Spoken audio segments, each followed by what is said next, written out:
How about this for a health success? This woman, my guest today on the Exam Room podcast, has lost 60 pounds, and she's done it by eating a whole food plant-based diet. Hi, I am the weight loss champion, Chuck Carroll. This is the Exam Room podcast, and I am so excited to bring on a fellow health and weight loss success, Brenda Workman. She's a Food for Life instructor and an extraordinary human being. Brenda, thanks for being here. I'm thrilled, Chuck, to be here. Thank you. I'm thrilled for you that you've lost 60 pounds. How are you feeling? You don't know the difference. It's just wonderful. It really is. Lots of improvements with my health and just lots of energy. It's great. I'm feeling good. Hasn't always been that way. I mean, when you still had all of those excess pounds, I remember being put on high blood pressure medication back when I was a sophomore in high school. It was already 185, 190, over 90, sometimes even over 100. What was your blood pressure like at that point? Well, when I was, a teenager, I never really suffered with high blood pressure or even high cholesterol. It was later in my, younger adult years, probably somewhere around 30, I think, the cholesterol went up and I started taking statin drugs and had been on those for decades and just felt like, you know what, when you age, you're just supposed to do this and it's just going to happen that way, and just accepted it. I'm going to be on meds the rest of my life. And it wasn't until 2 years ago that I developed high blood pressure. And then I had a doctor in my area, shout out to Dr. Christopher Parrish in Princeton, West Virginia, who suggested a plant-based diet, and the rest is history. And what a book of history you're writing. My goodness gracious. It's funny though. You talk about feeling like you're just destined because you're getting older to have that high cholesterol, to have that high blood pressure, whatever the case may be. We think that it's just genetics. There's nothing that we can do about it. When you had that conversation with your doctor, I mean, were you skeptical at first when he's telling you, hey, you have more control over this than you realize? Actually, I had heard a rumor that there was a doctor in town that actually talked to patients about lifestyle changes. And I switched from the doctor I was going to this doctor because it's rare. I mean, not just in my area, it's rare to find that type of doctor. So I wanted him to talk to me about lifestyle change. But it was actually the beginning of COVID that my blood pressure went up. And it surprised me because I thought I'd never deal with that. It didn't really run in my family. But when I called him and we had a conversation, he let me know, where I stand, Brenda. I really feel like the plant-based diet is going to not only help this high cholesterol, but it's also going to help the high blood pressure. He, of course, put me on meds at the time. But he encouraged me to eat plant-based. And I was very ready because I did what a lot of Americans do. I went to Google and I started typing in, what if you have high blood pressure and high cholesterol? And what I was reading was very often it leads to heart disease. And I thought, I don't want to go there. And I've heard about this plant-based eating and I've done a little research and it looks like it's working for people and my doctor's recommending it. I'm going all in. Let's see what happens. How difficult was that transition to a plant-based diet for you? I know that, and we're going to get into a huge part of your story that I absolutely adore, and that's food addiction. But the standard American diet that is so full of these high-fat, really salty, lots of sugar type of foods, those foods, I mean, they're tough to eliminate from your diet. So how was that transition for you? I think at that point in my life, I was committed to making the change. I think the hardest part for me was beginning to cook because I had done a lot of eating fast food, like, so many, and I didn't really cook very much. And so that was probably the most difficult. Thankfully, this was during COVID when life was a little slower, and I took the Food for Life cooking course, and that helped build my confidence that maybe I could cook and maybe I could make these recipes. And so I started just experimenting and found that actually the food was very good. Now, I will say, Chuck, that sometimes it took a while to get used to it. My taste buds did change over time. One time I remember making a soup And I spent a couple hours chopping up vegetables, making this soup, and you pureed it. And I got ready to taste it. And I thought, that is probably one of the most disgusting soups I've ever eaten in my life. But I made so much of it and I spent so much time on it. I thought, I'm going to put it in the freezer. Maybe later I can get it out and add it to something. I don't know. So I put it in the freezer. And do you know that months later I went back to it and absolutely loved that soup and gobbled it up? Isn't So that something? it goes to show that your taste buds do change. So, but I was committed once my health started taking a downward turn. And I thought, you know what? I'm going to make recipes. I'm going to learn how to do this. I'm going to, get all the information that I can. Do you think your taste buds rejected the soup initially because it was lower in salt than the cans of soup you may have been eating up until that point? That's exactly what it was. Yeah. Yeah. It didn't have so much of the sodium in it. And yeah, that Yeah. was it.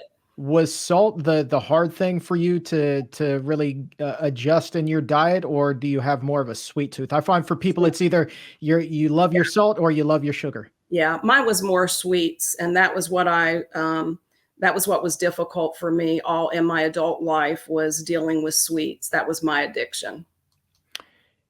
I want to talk now about, kind of your discovery that these foods can be ultra addictive. And the story, as it's been relayed to me, was you actually discovered this kind of on your own while you were working for this major weight loss program company. Is that correct? That is correct. Yes. Live and learn. So tell me about how it is that you stumbled onto this while you're working for a health company. I mean, that it just seems like kind of weird that discovery would come as you're working for a weight loss program. Yeah, I was always concerned about the weight loss issue. I never really connected the dots too much about, this food has everything to do with your health, and it has everything to do with the way that you feel. It was all about weight loss for me. I have to eat this food because I need to lose weight. So I've been one to keep health journals down through the years. I'm a journaler. Actually, I have my latest health journal sitting right here beside me. And the cool thing about that is you can look back in a journal and kind of see a pattern. And so as I'm working for this weight loss organization, I'm feeling really guilty about myself because I can't stay on the program myself. I'm preaching it. I think it's the healthiest thing that I know at the time, but I could not stay on it myself more than about 8 weeks. And then I would end up getting off track. And usually it was because either I felt like I needed to get off because I felt so deprived and I wanted something sweet, or my program told me that I could have an allotted amount. So maybe you can have a donut and it would count as this. So you're allowed to have a donut. But when I ate a donut, I guess I've never been an alcoholic, but I would think it would be similar. I couldn't stop with a donut. I would have to eat another donut. And then I felt really guilty. And then before the week was over, maybe I've eaten 6 donuts. And I would be embarrassed. I'm a little embarrassed to even say that now, but I know other people go through it as well. So maybe it'll help someone, but I could not control it. And then it was a downward spiral. So as I look back in my health journal, I started thinking, wait a minute, this is a continual pattern. An entry would say, I'm on my program. I'm doing really well. I've lost 7 pounds so far. I'm so proud of me. I'm going to get this weight off. It was all about weight. And then the next entry would be, I ate this sweet thing, whatever it was, and I feel really badly about this, but I'm going to get back on track. And then the next entry would be, I'm spiraling out of control. I've gained 3 pounds back. What is wrong with me? Why can I not be disciplined? And as I look back through the journal, I realized that this replayed over and over for months, for years of my life, never able to stay on the program. And blaming it on myself because I didn't have the discipline to stay on the program. And that's kind of like self-sabotage too. I had very similar experiences in that I would have a little bit, I couldn't stop, I would eat some more, I would feel bad, and then I would eat some more on top of that because I wanted to feel better. Yes. And that food had always brought me a sense of comfort, even though I knew I was sabotaging my health by consuming it. And I think that, when it comes to those types of foods, it's a really kind of complicated issue, even though it can be really, really, really simple as well. Um, w- I too have never struggled with alcohol or drugs, luckily, but I do, in my heart of heart, believe that they can be just as addictive as those two things. I mean, you talk about not being able to stop after you have one, and I think about that smoker who has gone a year without having a cigarette, and then they're like, "Well, I can probably have just one tonight, kind of celebrating. It's a fun night out, and I'll be okay." Well, what Mhm. happens? The next thing you know, that smoker's buying another pack of cigarettes, or an alcoholic who has been on the wagon for a year or longer and thinks that they can have just one beer. And no, the next thing you know, they're right back to their old ways. Food is exactly the same. Mhm. And so when you're telling me that story about not being able to have just one donut, it echoes so true because I had that same experience time and time and time again. And for me, more often than not, it was fast food. Something like a nacho, like one nacho would just totally derail me. And I would go from having lost 60 pounds, a pretty good weight loss, to gaining 80. So everything that I had lost and then some on top of it. Mhm. And Brenda, it was the most frustrating thing in the entire world. Mhm. Because you put all the blame on yourself. You say, "What's wrong with me? Everybody else has discipline. How come I don't have discipline?" And you think if a little bit tastes really good, a whole lot's going to taste really, really good. But what happens is you actually feel terrible afterwards, physically and mentally. You feel terrible, and now, like you say, you've derailed what you were trying to do, and you feel it all goes inward. It all feels like it's something's wrong with you. But now that I'm eating plant based, I don't have those cravings anymore, and I actually feel freer and much more satisfied with my food than I ever have before. And I don't feel deprived because there's so much I can eat, so much variety. Have you been able to go back and kind of replicate some of the foods that you used to enjoy just in a far healthier fashion now that you're eating a plant-based diet? I do a few, like I don't do a lot of desserts, because I don't know. I guess there's a part of me that thinks I don't really want to go down that road and feel like I have to have desserts all the time. But occasionally, I do replicate some and use like there's a pumpkin muffin recipe that I love that has dates in it, and I make that from time to time, sort of a special treat. So yeah, some of them I have. Yeah, I got you. And I know exactly what you're talking about. I'm 13 years into this journey now, and it took me years before I would even consider having something as simple as a healthy wrap, which had, nothing but vegetables and maybe a little bit of beans and rice inside, call that a healthy burrito, if you will. Mhm. Years before I would even entertain the idea of eating something as healthy as that, because I thought that that then would be my trigger to go back to the Taco Bell drive-through. So I guess, I completely understand Mhm. where you're coming from. And I think that, just from my personal opinion here, it's a delicate balance that everybody's going to need to figure out what line they can walk for themselves over time.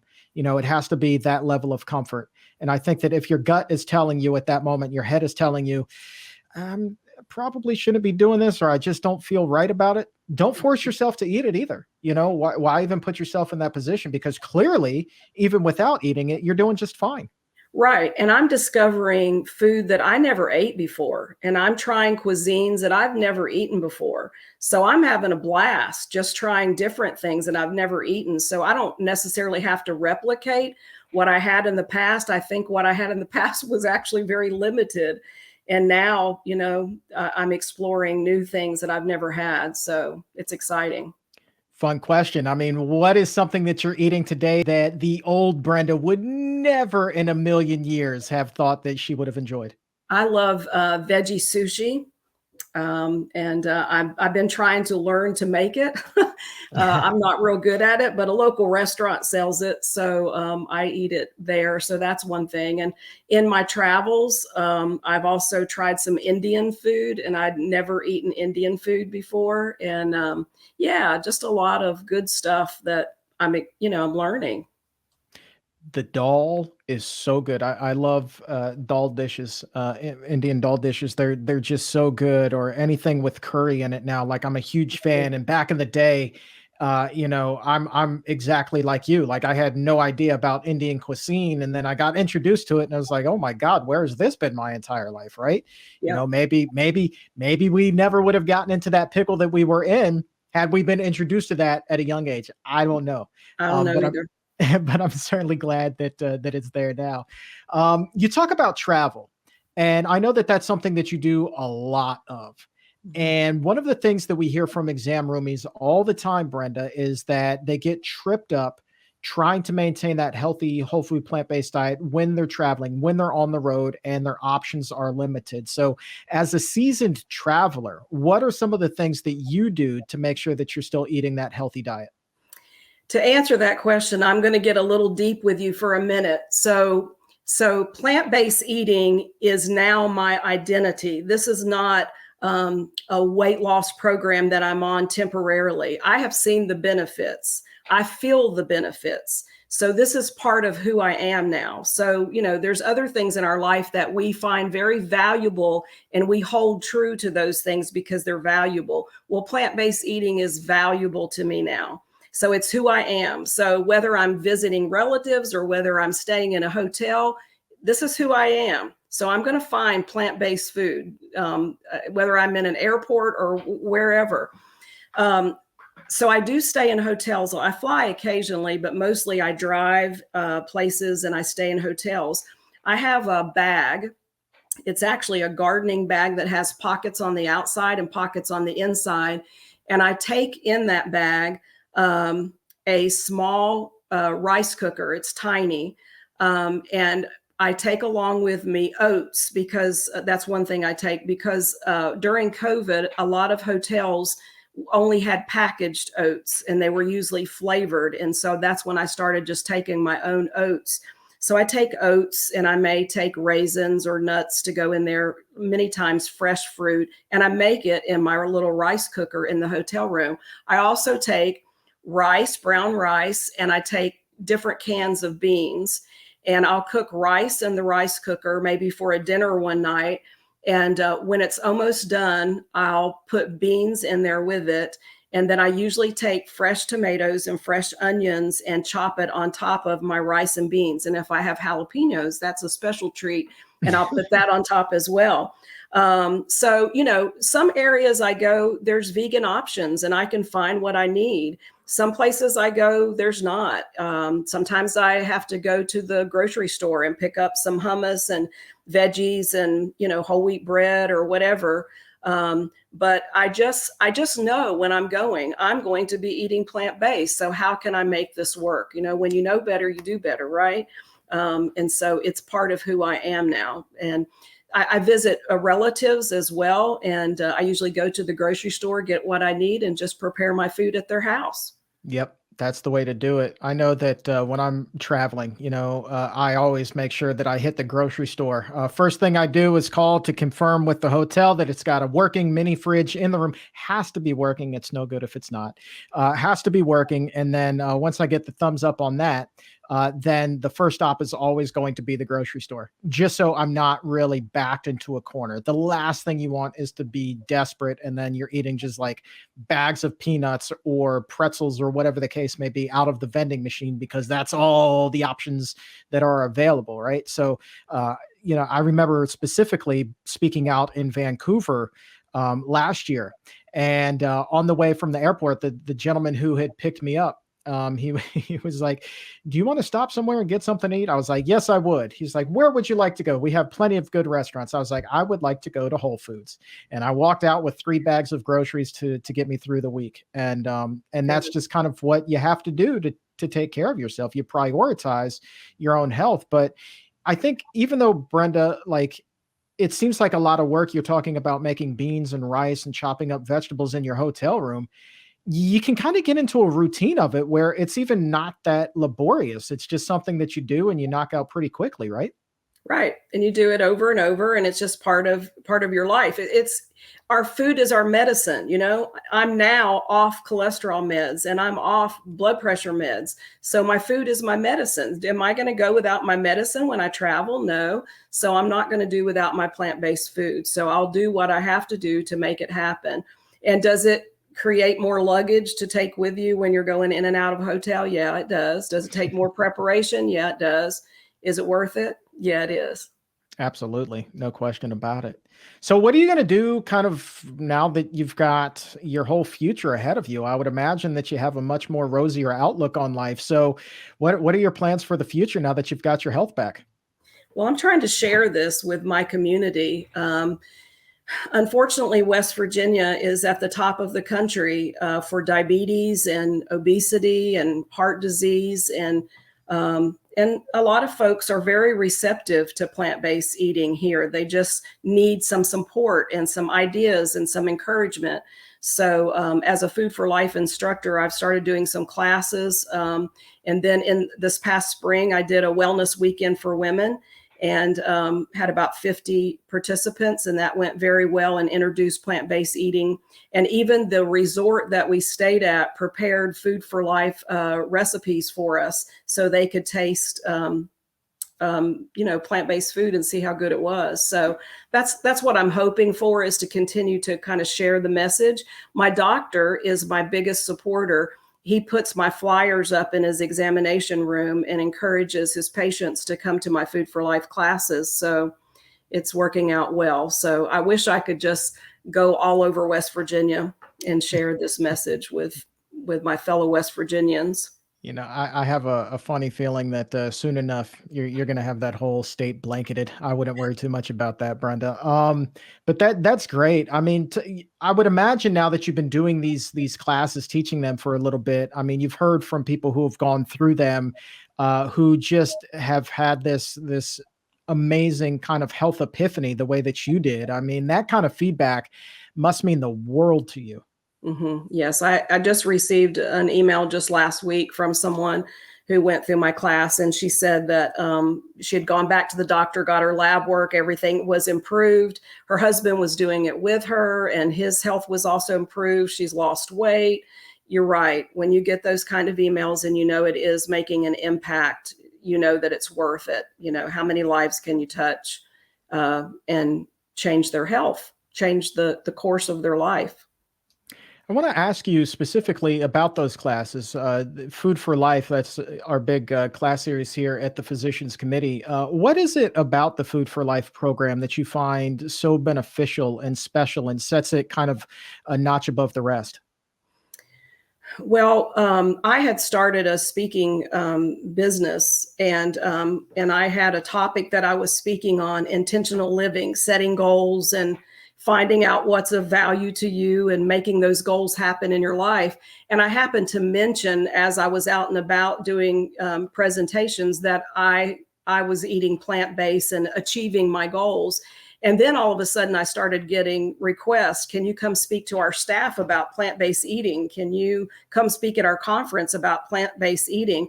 And I knew I needed to credential myself. I could certainly share my story, and I would be glad to do that, but I needed some authority, I guess you could say. I needed some credentials.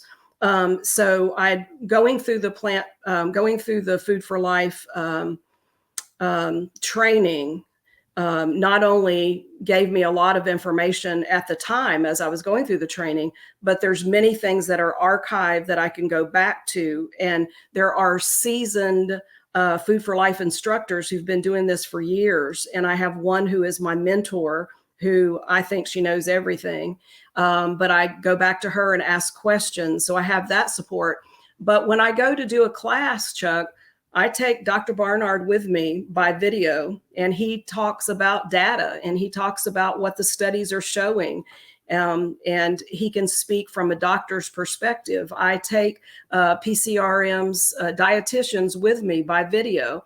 And so to me, that helps credential what I'm doing And then I can share my personal testimony about how my life has changed eating this way and how my health has changed. So it has given me the credentialing and the support that I needed in order to share this topic with folks that are interested.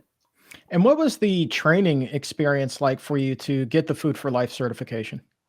It was good. It was very informative. Um, it was something that, like I had to stay up on it. I couldn't slack because it was so much information, and mine was delivered online completely. But just so much beneficial information just across the board, about nutrition, but also about how to do a business if you're going to do Food for Life classes. And Chuck, your presentation was good too on how to talk to the media. And I've had to do that since doing my Food for Life classes. So very, very beneficial information that I feel like I've used already. Yeah, and that's one of the things when I went through the training, I was surprised about as well, was that it does kind of give you that business background or the business acumen to know how to make this more than just, a hobby. I mean, you can make this a real legitimate business, with a little bit of elbow grease and hard work. You can make this work for yourself. Absolutely bask in all of your plant-based glory and help others along the way. And to me, like, it just does not get any better than that. Like, I just love it so much. Do you have any classes right now that are coming up? I do. I have one in the town over. It's Bluefield, West Virginia, and it's going to be at their library, and it's coming up July the 25th. It's on a Saturday. And then I've got another wellness weekend for women planned in the fall. And it'll be on my website. It's going to be at another West Virginia State Park resort. And so that's coming up. But when I finish one class, then I'm ready to start another one. So they just kind of roll one and then another and then another. So yeah, people can go to my website, BrendaWorkmanSpeaks.com. And I keep those classes on my website so that you know where they are and how to register and all the details. And we'll go ahead and drop a link to that in the show description down below here. Make sure that everybody can get that one-click access to it. So, Brenda, Food for Life instructor applications are now being accepted. We really are only looking for people who are super committed to this program like you. So it's really highly competitive to get in this. But the pool is now open for applications, and it will remain open through June 1st. So, what would your message be to somebody who is considering following in your footsteps and becoming a Food for Life instructor?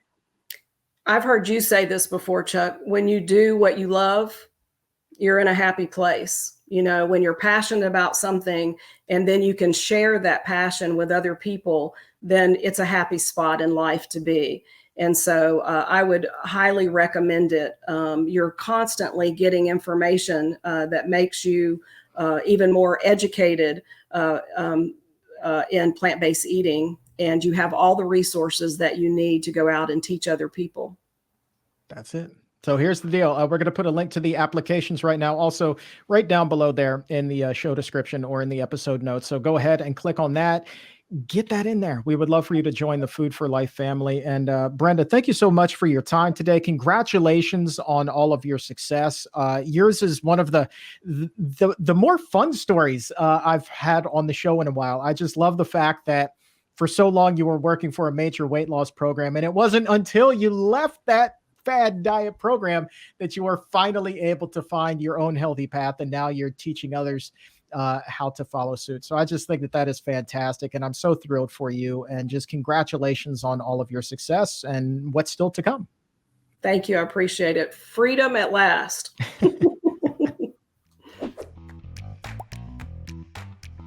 If your health IQ is a couple of points higher than it was a few minutes ago, go ahead and like this video or subscribe to the YouTube channel. And to take it even higher, head over to Apple Podcast or wherever you get your favorite shows. Look for The Exam Room by the Physicians Committee. Hit the subscribe button there as well and help to make your world a healthier place.